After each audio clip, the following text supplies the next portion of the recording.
So, Okay. no, That was a That was a ramble. lot. No, that was awesome. That was awesome, and I thought that was awesome.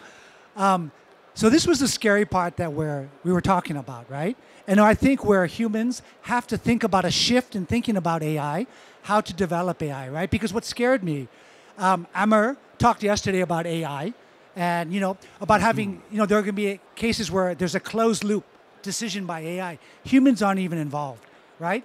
So you have AI that's now developing purely, like you said, with just analytical brain, right? No heart. Then you have quantum computing, the guy I was talking about today. Come on, let's be honest. I don't care how smart we think we are. We have no idea what's going to happen when quantum computing meets AI. We have no idea. No freaking clue. I mean, and that AI has been developed with only this cold, harsh, analytic logic. I think that's a scary thought. So even when Fernando was talking today, I don't know if he's still here, but he was talking about how AI, you have to incorporate, how do you incorporate music, concepts of beauty, concepts of kindness into building AI? How do you do that? Do you agree? Otherwise, that is a really powerful conversation to have, actually. Our concept of beauty.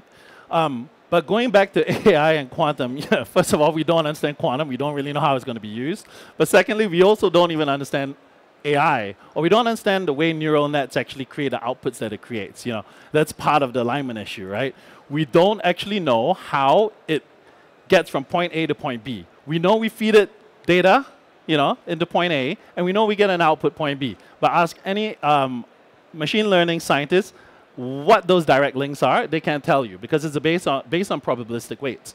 So yes, we don't understand any of that. It's much like we don't understand we don't understand consciousness, okay? Which leads to a whole different conversation too.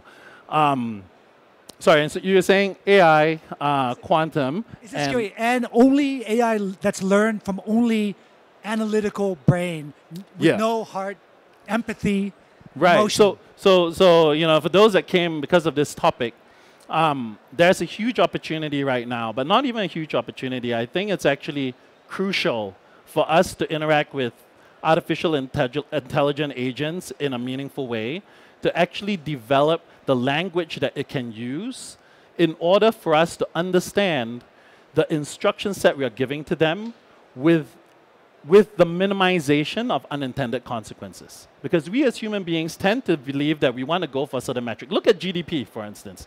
We thought it was a great metric. Sure, it was maybe for a period of time. Is it now? Probably not.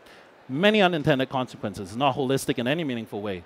So if we were to be able to have an artificial intelligent agent that is completely built upon our rational mind or our cognitive process, we are going to we are going to create a situation we are so hyper efficient we lose our humanity. I think that's something of what you're talking about. We are going to keep existing in this state instead of dropping down in this state. Which, if you look at what's going on around the world, we talked about this divergence or the dissonance between perceived reality based on our digital interactions and actual reality based on what we observe in the world. That's happening right now. We can't have a conversation about things that are so basic at a human level amongst who we would consider other human beings because of that dissonance, right? Because we are operating so much here, because the conversations we are having are all happening in cognitive space. We are using rationale instead of using our empathetic response. And if we are going to be able to have machines that help us become better as a collection of human beings, we need to have an empathic relationship with it. We need to be able to have what we would consider truly empathic AI.